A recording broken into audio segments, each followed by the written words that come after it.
बिस्मिल्लाहिर्रहमानिर्रहीम। अस्सलाम वालेकुम दोस्तों, आप देख रहे हैं स्पोर्ट्स लाइन और मैं हूं इमरान यूसुफजई। आज हम बात करेंगे एशिया कप के हवाले से। भारतीय टीम ने भी अपने स्क्वाड का ऐलान कर दिया है। मेरे साथ मौजूद हैं आज की इस प्रोग्राम में गुफ्तगू करने के लिए मोहम्मद तनवीर, बहुत ही ज़बरदस्त क्रिकेट एक्सपर्ट हैं और खैबर पख्तूनख्वा पुलिस की क्रिकेट कोच भी हैं, ख़ुद भी साबिक क्रिकेटर रहे हैं।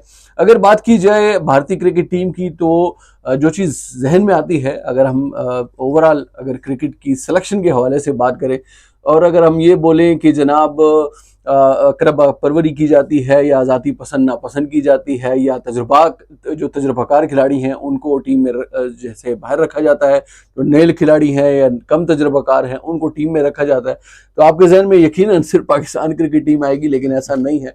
हमारे हमसायों में भी लगभग ऐसा ही हाल है। वहाँ पर भी जो अच्छे खिलाड़ी हैं, जो तजुर्बाकार खिलाड़ी हैं, जो परफॉर्म करने वाले खिलाड़ी हैं, उनमें से बेशतर जो हैं वो टीम से बाहर हैं और जो कम परफॉर्मर हैं या बस किसी वजह से भी जान पहचान, यारी दोस्ती, बहुत सारी चीज़ें मैटर करती हैं, उस वजह से वो टीम में शामिल है। बहरहाल अददी लिहाज से अगर हम बात करें तो भारत की टीम ने जो स्क्वाड का ऐलान किया है वो काफ़ी बैलेंस दिखाई देता है। अगर हम बात करें बैटर्स की तो 5 बल्लेबाज हैं, 5 बॉलर्स हैं और इसी तरह से 5 ऑलराउंडर्स टीम में शामिल किए गए हैं। ज़ाहिर सी बात है, T20 is all about allrounder player. तो जितनी भी अच्छी ऑलराउंडर परफॉर्मेंस होती है वो टीम की जो है वो जीत में अहम किरदार अदा करती है।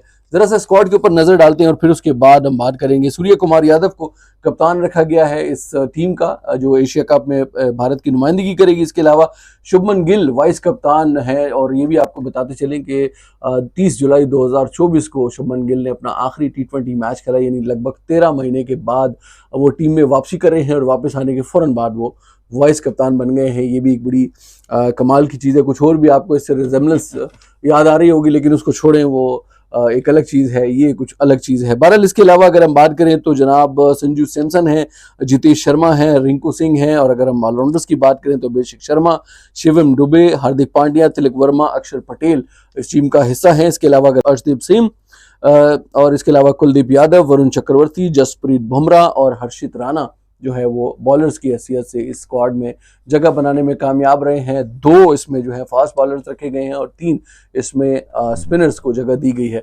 बात की जाए अगर ओवरऑल जो है इस टीम के हवाले से, तो जो सबसे हाईएस्ट स्ट्राइक रेट रखने वाले बल्लेबाज हैं वो अभिषेक शर्मा हैं, जिनका स्ट्राइक रेट 193.84 यानी लगभग 194 है, जो कि हाईएस्ट T20 का स्ट्राइक रेट है। तनवीर भाई, ओवरऑल आप कैसे देखते हैं इंडियन टीम के स्क्वाड को? कुछ अच्छे खिलाड़ी यानी यशस्वी जायसवाल जैसा प्लेयर जो है वो टीम से बाहर है, क्या कहेंगे इस बारे में? इमरान भाई, बिल्कुल हमारे जैसे पाकिस्तान में सिलेक्शन होती है वैसे ही लग रहा है कि उनके पास भी ऐसा कोई आकिब जावेद है जो स्क्वाड अनाउंस कर रहा है। ये अच्छी बात है। हाँ, तो अनाउंस करने में, क्योंकि इंडिया की जो है हमसे आबादी जो है वो 4 गुना 5 गुना ज़्यादा है, उनके पास प्लेयर्स भी उसी तरह हैं, वहाँ पे IPL के परफॉर्मर भी हैं। अगर आप देखें तो मुझे लगता है कि आइंदा सालों में इंडिया 1 और इंडिया 2 की टीमें भी बन सकती हैं उनमें। ठीक है। वो इतने उनके पास प्लेयर्स हैं।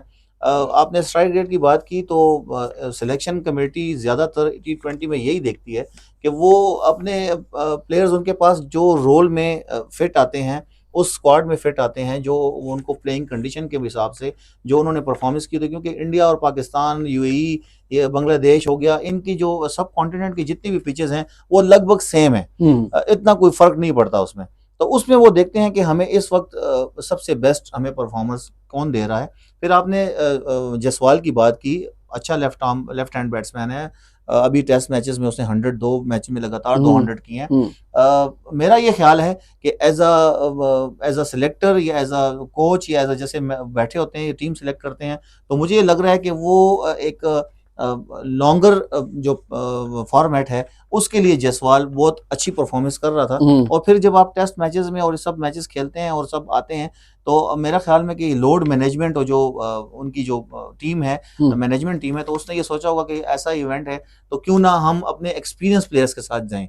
तो शुभमन गिल ये जो आया है, अभी आपने कहा कि आया है, तो वो T20 में ऑलरेडी ओपनर है, ठीक वो है। ओपन करता है और उसकी परफॉर्मेंस बहुत अच्छी है। हम्म। यहाँ पर रोहित शर्मा और विराट कोहली के बगैर वो मैं इस इवेंट में जा रहे हैं। हम्म। T20 आपको पता है फर्स्ट इवेंट है उनका, हम्म। तो वो एक्सपीरियंस के साथ जा रहे हैं। मुझे ये लग रहा है कि वो एक्सपीरियंस के साथ जा रहे हैं, और एक्सपीरियंस के बाद उनके पास, क्योंकि लोअर मिडिल ऑर्डर और मिडिल ऑर्डर में इतनी फायर पावर है, रिंकू सिंह हो गया, शिवम दुबे हो गया, तो लोअर मिडिल ऑर्डर में फिर आपके पास अक्षर पटेल आ जाता है, लेफ्ट आर्म बॉलिंग भी करता है, और फिर लेफ्ट हैंड वो आईपीएल में भी उसने दिखाया कि वो 1 से लेकर और 5 7 6 7 तक वो बैटिंग कर सकता है, और अच्छी ठीक है। हिटिंग भी करता है।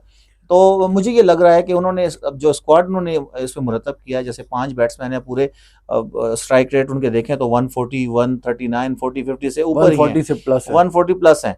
तो इस स्ट्राइक रेट के साथ और इस कॉम्बिनेशन के साथ उनको जो बेस्ट पॉसिबल प्लेयर्स लगे हैं, तो उन्होंने वो अनाउंस किए हैं। अच्छा, एक भी चीज ये भी बड़ी जबरदस्त है दोस्तों, आपको बताता चलूं कि 2024 के T20 वर्ल्ड कप के बाद जो विराट कोहली और रोहित शर्मा ने रिटायरमेंट ली थी, उसके बाद ये भारतीय क्रिकेट टीम का बड़ा इवेंट है, जिसमें कि ये T20 की टीम जो है वो हिस्सा ले रही है। ज़ाहिर है इससे पहले उन्होंने चैंपियंस ट्रॉफी में भी परफॉर्म किया, अच्छा परफॉर्म किया, ज़बरदस्त।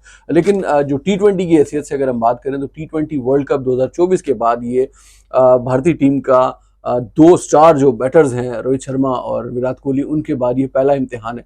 देखेंगे कि वो इस इम्तिहान में किस हद तक कामयाब रहते हैं। जैसे कि बात की तनवीर भाई ने, खासतौर पर जो बैटर्स हैं उनका स्ट्राइक रेट और फिर उनकी एवरेज। सूर्य कुमार यादव जो कि कप्तान है, उन्होंने 83 मैच खेल रखे हैं, 2598 रन है, 38 की इनकी एवरेज है और 167 का इनका स्ट्राइक रेट है। इसी तरह से शुभमन गिल की अगर बात करें तो 21 मैचों में उन्होंने 578 रन बनाए हैं, और जो उनकी एवरेज है वो 30.42 है, 139 का उनका स्ट्राइक रेट है। संजू सैमसन 42 मैचेस में 861 रन, 25.32 की उनकी एवरेज है और 152.33 का उनका जो है स्ट्राइक रेट है। इसी तरह से जितेश शर्मा ने 9 मैचेस में 109 रन बनाए हैं, 14.28 इनकी एवरेज है, लेकिन इनका जो स्ट्राइक रेट है वो तकरीबन 147 है। इसी तरह से रिंकू सिंह ने 33 मैचेस में 546 रन बनाए हैं, 42 की इनकी एवरेज है और 161 का इनका स्ट्राइक रेट है। तनवीर भाई, 2-3 चीजें बड़ी अहम है। एक तो जो बुमराह है, जसप्रीत बुमराह था, उनके एंकल का कोई इंजरी हुई थी जिसका उन्होंने ऑपरेशन वगैरह कराया, उससे वो बेहतर तो हो गए हैं, लेकिन इम्कान ये जाहिर किया जा रहा है, क्योंकि इस हवाले से जो इस स्क्वाड के बारे में बात की जा रही है, जो उनके अपने साबिक क्रिकेटर्स हैं, उन्होंने भी थोड़ा सा इसको गैर मुनसिफाना करार दिया है। 2 चीज़ों के हवाले से, एक तो बुमराह के हवाले से बताएं कि अगर वो पूरा टूर्नामेंट नहीं खेल पाते तो उस सूरत में उनके पास जो मुतबादिल है, जाहिर सी बात है उसका जो असरात हैं या उसका बोझ जो है वो अर्शदीप सिंह पर, हर्षित राणा पर, दीगर बॉलर्स हैं उनके ऊपर पड़ेगा। और दूसरा, एक सीनियर क्रिकेटर या एक सीनियर खिलाड़ी की मौजूदगी में, हार्दिक पांड्या की मौजूदगी में सूर्य कुमार यादव को कप्तान बनाना, इन 2 चीज़ों को कैसे देखते हैं आप?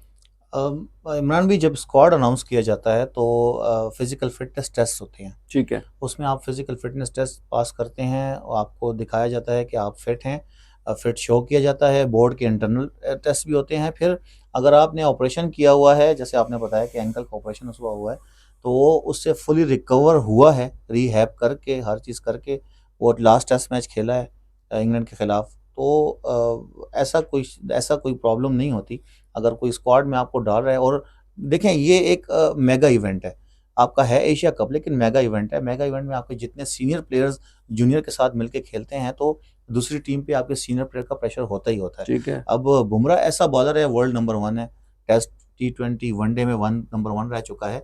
उसकी बॉलिंग जब वो बॉल करने आता है, तो उससे अगर नया प्लेयर 100% करता है और वो 70% भी दे रहा है, तो टीम कहेगी कि नहीं, मुझे कैप्टन कहेगा कि ये मुझे बुमराह ही चाहिए, बुमराह चाहिए, क्योंकि उसका प्रेशर, अपना उसके ग्राउंड में प्रेजेंस भी उसके लिए इनफ है। ठीक है। दूसरा, कैप्टनसी आपने बात की, Hardik Pandya as a captain अपनी फ्रेंचाइज को भी लीड कर रहा है, इंडियन टीम को भी कैप्टनसी कर चुका है।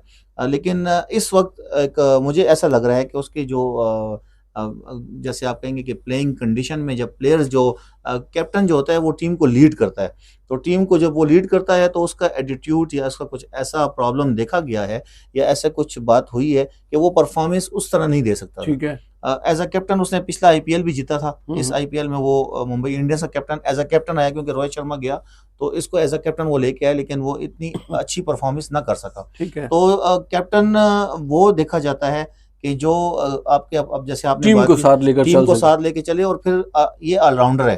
तो टी20 में अगर आपको ऑलराउंडर को आज कैप्टन एज अ कैप्टन उसको वो जो है परफॉर्मेंस अच्छी नहीं होती तो उसका टीम पे जो है वो बहुत असर असरात पड़ता है। पड़ते हैं। इसके बरस जो बैट्समैन है, अगर वो परफॉर्मेंस नहीं करता तो नेक्स्ट बैट्समैन आके लोअर मिडिल ऑर्डर आकर उसको कवर अप कर सकता है। लेकिन अगर ठीक है। बॉलर आपका, जैसे हमारे बॉलर भी हैं, हसन अली साहब भी हैं, वो 4-4 ओवर में 80 और 85 रन देते हैं, क्योंकि ये विकेट ऐसी हैं, सब कॉन्टिनेंट की विकेट्स भी ऐसी हैं कि वो आपको रन्स यहाँ पे ज्यादा होंगे। ठीक है। आपको देखेंगे कि आप इस विकेट्स पे क्योंकि अबू धाबी की विकेट और दुबई की विकेट में थोड़ा सा फर्क है, लेकिन अगर आप देखें तो एज अ बैटिंग देखें तो तकरीबन 150-60 रन तो उस पे होते ही होते हैं। और जो अच्छे परफॉर्मेंस या अच्छी बैटिंग करता है तो 200 तक तो जरूर बात जाती है। ठीक है। तो अभी इस टाइम जो माहौल है, इस टाइम जो गर्मी है, जो इस वक्त पिचेस पे वो तो उसमें नमी नहीं होगी, नमी नहीं होगी। और फिर अभी जो है आप देखते हैं पाकिस्तान में भी सुबह के टाइम जो है शबनम अब शुरू हो चुकी है। सुबह के टाइम आप जाके नमाज के बाद देखें तो ग्रास पे आपको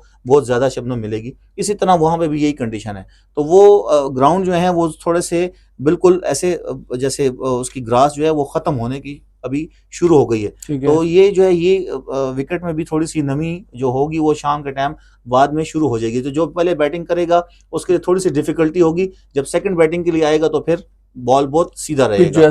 तो रन्स जो हैं वो ज्यादातर प्लेयर, ज्यादातर जो टीम्स हैं वो चेज को ज्यादा प्रेफर करेंगी। ठीक है। तो इसी तरह बॉल में भी मॉइस्चर आ जाता है, मॉइस्चर की वजह से फिर वो सेकंड टाइम बॉल ग्रिप नहीं होता।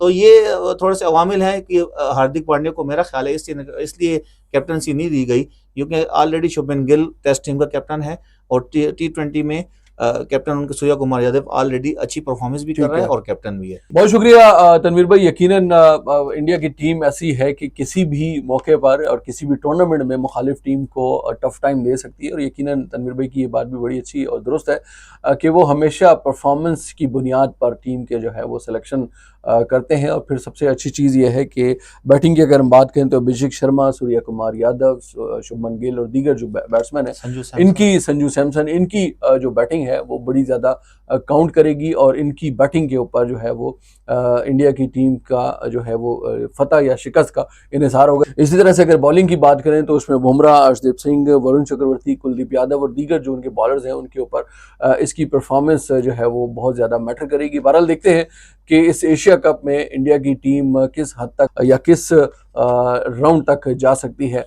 अहम बात यह है कि इस एशिया कप में जो एक और टीम है उसके हवाले से हम कल बात करेंगे। अफगानिस्तान की टीम ने भी अपना स्क्वाड जो है वो अनाउंस कर दिया है, उस हवाले से भी बात करेंगे। अफगानिस्तान की टीम बड़ी तगड़ा, बड़ा बेहतरीन स्क्वाड अनाउंस किया गया है, उसके ऊपर अगली वीडियो में बात करेंगे। लेकिन मुझे ऐसा लग रहा है, मुझे ऐसी वाइब्स आ रही हैं कि शायद इस मरतबा पाकिस्तान, श्रीलंका और इंडिया के अलावा कोई चौथी टीम भी ऐसी हो सकती है जो इस एशिया कप को जीत सके। आपको हमारी वीडियोस अच्छी लगे, हमारे चैनल को लाइक करें, सब्सक्राइब करें, दोस्तों के साथ शेयर करें। आपसे मुलाकात होगी अगली वीडियो में। अल्लाह हाफिज़।